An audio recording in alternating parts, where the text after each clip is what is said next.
faço o último comentário sobre a sonegação fiscal, que me preocupa muito, muito mesmo. Nosso país tem se deparado, nas últimas décadas, com uma realidade ao mesmo tempo chocante e paradoxal.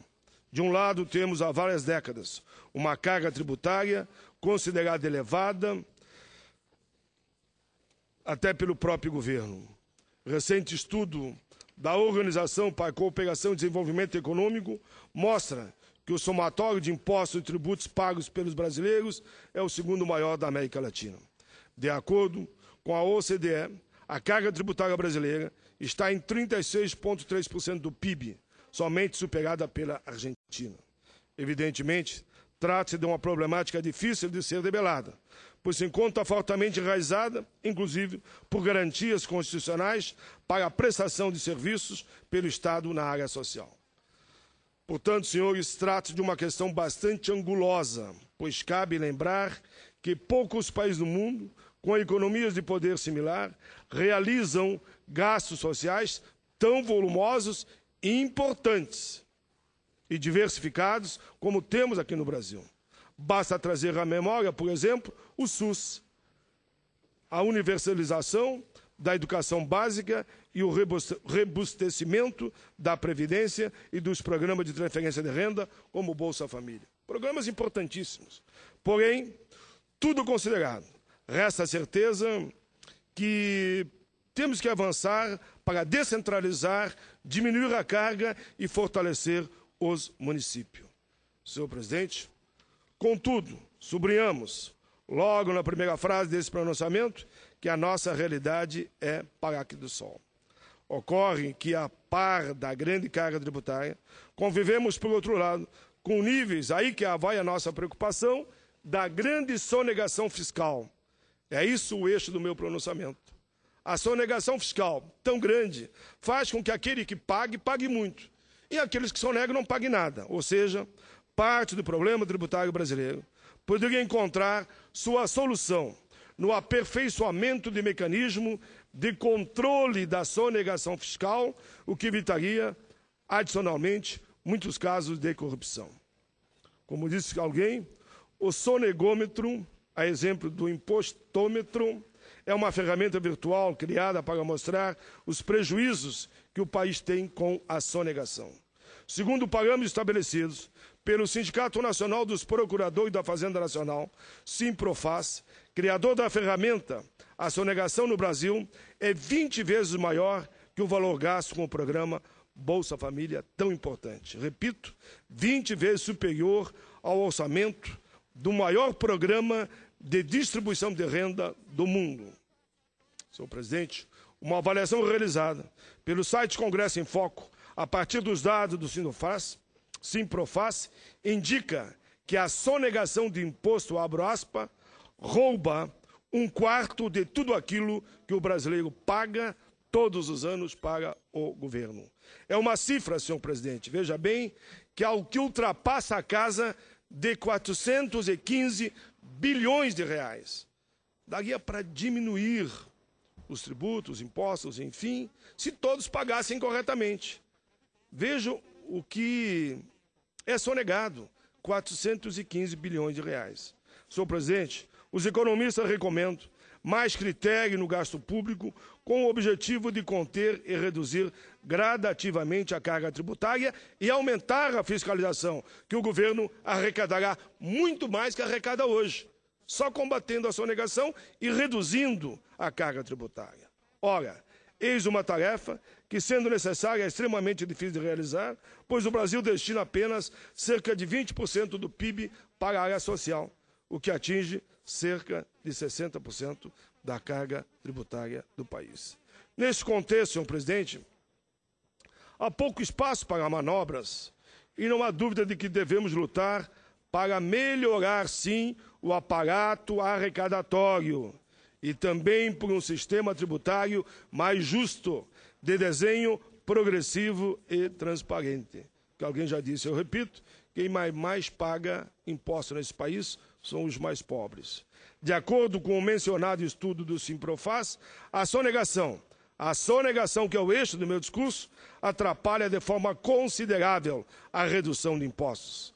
Caso ela fosse eliminada ou fortemente diminuída, poderíamos reduzir em até 28,4% os impostos pagos pelos cidadãos de bem desse país.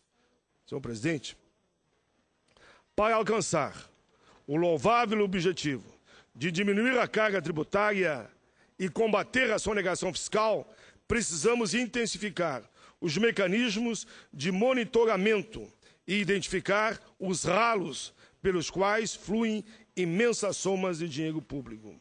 O presidente do Simprofras, senhor Heráclio Camargo, diz não entender, por exemplo, o porquê de não se permitir a inscrição no Cadastro Nacional da Pessoa Jurídica, CNPJ, de empresas localizadas nos chamados paraísos fiscais. Veja bem o que ele está propondo nos chamados paraísos fiscais e por que não ter o cadastro.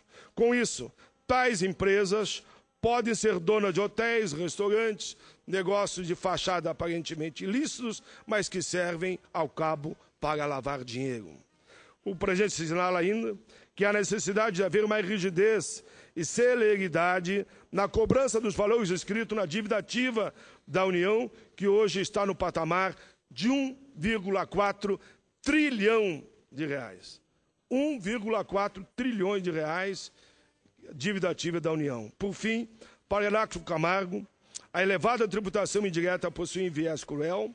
Quem não consegue fugir desse imposto alto são os mais pobres, como eu dizia, e a classe média, que pagam a alta tributação no consumo, no serviço e nos produtos dos supermercados, na papelaria e no desconto, até mesmo nos contra-cheque. Para ele, a sonegação vem das grandes pessoas jurídicas e das pessoas mais ricas, que têm mecanismos sofisticados para sonegar, lavar dinheiro em paraísos fiscais. Um procedimento eficaz para combater a sonegação fiscal é fortalecer as carreiras da Procuradoria da Fazenda Nacional. Na atualidade, há nada mais e nada menos de que 300 vagas em aberto, somente para o cargo de procurador. A esse respeito, como membro da Frente Parlamentar Mista de Combate à Pirataria, à Sonegação Fiscal e à Proteção da Propriedade Intelectual, tem me posicionado no sentido de valorizar as carreiras de controle interno e externo, os auditores, os fiscais do trabalho e os procuradores. Aliás, senhor presidente, ao longo de minha vida política, sempre defendi um Estado mais eficiente quanto à fiscalização, com uma carga tributária menor e menos complexa, a fim de potencializar nossos setores produtivos e, ao mesmo tempo, expandir as conquistas sociais. Em pronunciamento anterior, deixei dito que o nível de fiscalização é inversamente proporcional ao grau de corrupção enfrentado por determinados países.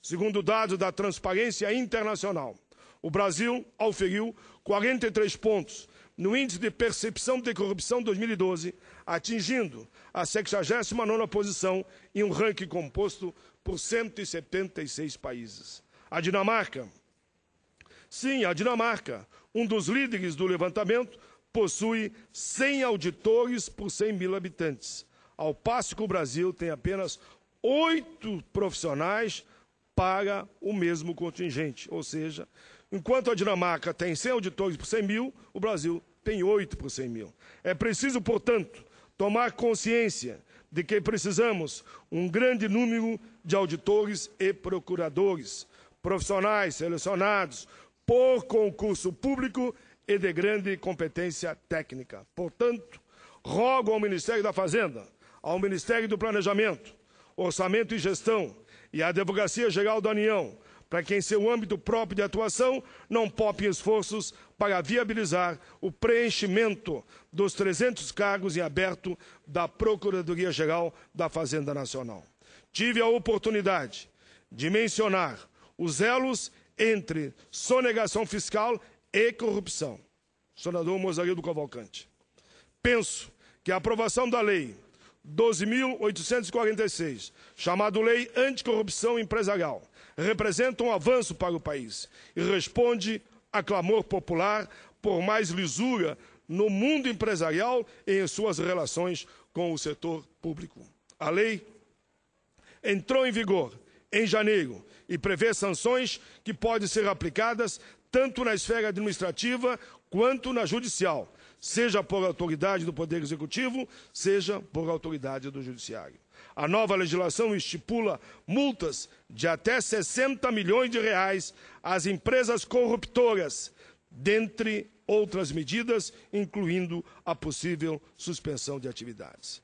Para o secretário de Transparência e Prevenção da Corrupção, uma da Secretaria da Controladoria Geral da União, Dr. Sérgio Seabra, a lei é importante para permitir a responsabilização de quem corrompe em um país em que, historicamente, a punição sempre recaiu sobre a parte mais fraca, ou seja, sobre o servidor público. Com a chamada responsabilização objetiva, as empresas se veem na contingência de controlar melhor e manter um código de conduta rígido e em consonância com o sistema legal vigente. A Lei 12.846, denominada Anticorrupção Empresarial, é uma inovação que pode resultar, sim, em um cenário benigno.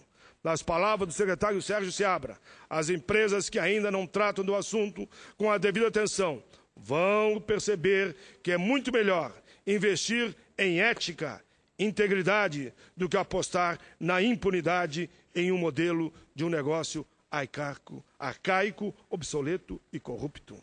A opinião é compartilhada pelo advogado Giovanni Falsetta, do escritório Aidar SBZ, especializado no mundo empresarial. Ele acredita em abro aspas, mudança cultural no jeito de fazer negócio no Brasil. Antes, a gente lidava com empresas estrangeiras que estavam sujeitas a normas internacionais que não existiam aqui. E também lidava com empresas aqui no Brasil que faziam o que bem entendiam, o que faziam o que queriam. Termino, senhor presidente, nesse momento estou terminando. Espero, de fato, que muitas modificações estejam por vir e que tenhamos uma rápida e firme melhoria no ambiente de negócios em nosso país. Motivada pelo Código de Conduta interna e externa das organizações privadas em suas relações com o setor público. Tais mudanças podem minorar o quantum de corrupção existente, apoiadas em um necessário aparato de fiscalização governamental. Com isso, é possível sonhar com a tão ansiada redução da carga tributária com mais fiscalização. Aí, todos aqueles que são hoje sonegando, estão no campo da corrupção, terão que pagar. E aqueles que pagaram corretamente no longo das suas vidas terão uma carga tributária decente.